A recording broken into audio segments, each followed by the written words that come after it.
आज अगर देश में कांग्रेस की सरकार होती तो महाकुंभ होता ही नहीं, क्योंकि जिस तरह इस बार महाकुंभ की जमीन पर वक्फ बोर्ड के दावे के बाद इंडी ने मुंह सिल रखा है, उससे तो यही लगता है कि अगर इनकी सरकार होती तो कुंभ की जमीन वक्फ बोर्ड की मिल्कियत घोषित हो चुकी होती और हिंदुओं को अपने ही सांस्कृतिक कार्यक्रम का आयोजन करवाने के लिए कांग्रेस सरकार के सामने हाथ फैलाना पड़ता।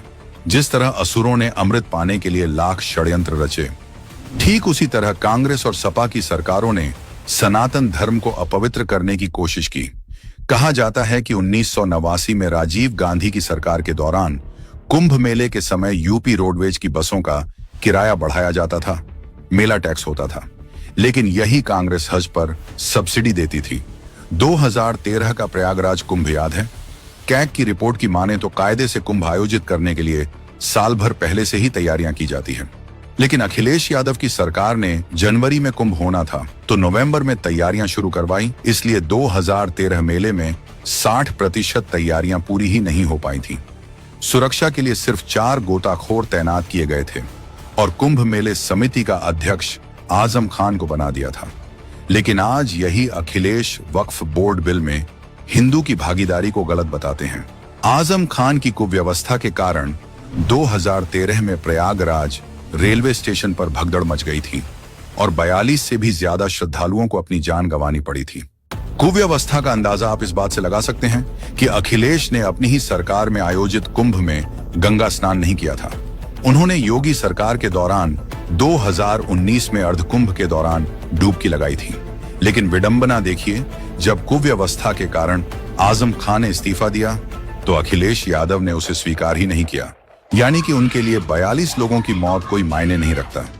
आप सोचिए, एक ऐसे व्यक्ति को कुंभ मेले का अध्यक्ष बना दिया गया था जो ना हिंदू धर्म को मानता है, ना समुद्र मंथन को, ना उसके लिए गंगा यमुना सरस्वती के त्रिवेणी संगम का कोई महत्व है, ना वो मकर संक्रांति और मौनी अमावस्या के बारे में कुछ जानता है।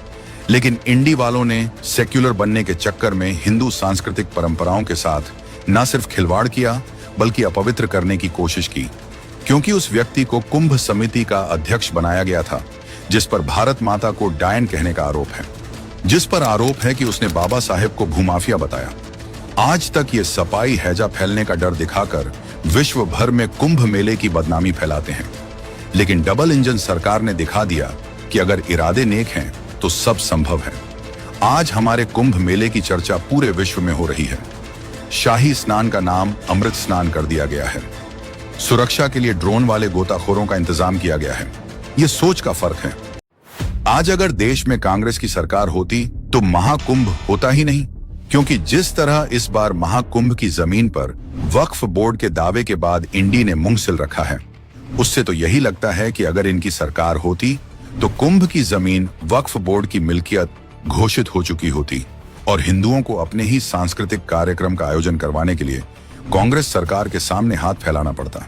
जिस तरह असुरों ने अमृत पाने के लिए लाख षड्यंत्र रचे, ठीक उसी तरह कांग्रेस और सपा की सरकारों ने सनातन धर्म को अपवित्र करने की कोशिश की।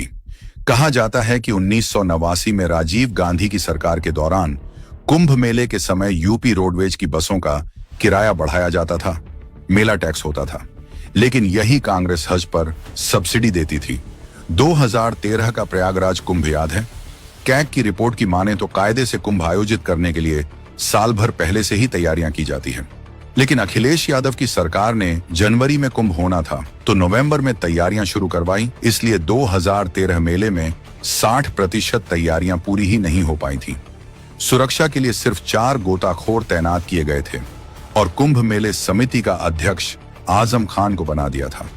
लेकिन आज यही अखिलेश वक्फ बोर्ड बिल में हिंदू की भागीदारी को गलत बताते हैं। आजम खान की कुव्यवस्था के कारण 2013 में प्रयागराज रेलवे स्टेशन पर भगदड़ मच गई थी और 42 से भी ज्यादा श्रद्धालुओं को अपनी जान गंवानी पड़ी थी। कुव्यवस्था का अंदाजा आप इस बात से लगा सकते हैं कि अखिलेश ने अपनी ही सरकार में आयोजित कुंभ में गंगा स्नान नहीं किया था। उन्होंने योगी सरकार के दौरान 2019 में अर्धकुंभ के दौरान डुबकी लगाई थी। लेकिन विडंबना देखिए, जब कुव्यवस्था के कारण आजम खान ने इस्तीफा दिया तो अखिलेश यादव ने उसे स्वीकार ही नहीं किया, यानी कि उनके लिए 42 लोगों की मौत कोई मायने नहीं रखता।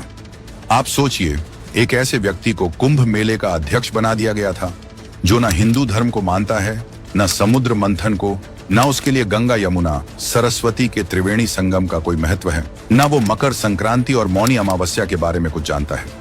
लेकिन इंडी वालों ने सेक्युलर बनने के चक्कर में हिंदू सांस्कृतिक परंपराओं के साथ न सिर्फ खिलवाड़ किया बल्कि अपवित्र करने की कोशिश की, क्योंकि उस व्यक्ति को कुंभ समिति का अध्यक्ष बनाया गया था जिस पर भारत माता को डायन कहने का आरोप है, जिस पर आरोप है कि उसने बाबा साहेब को भूमाफिया बताया। आज तक ये सपाई हैजा फैलने का डर दिखाकर विश्व भर में कुंभ मेले की बदनामी फैलाते हैं। लेकिन डबल इंजन सरकार ने दिखा दिया कि अगर इरादे नेक हैं तो सब संभव है। आज हमारे कुंभ मेले की चर्चा पूरे विश्व में हो रही है।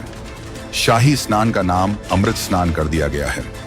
सुरक्षा के लिए ड्रोन वाले गोताखोरों का इंतजाम किया गया है। ये सोच का फर्क है जो इंडी वालों की समझ से परे है।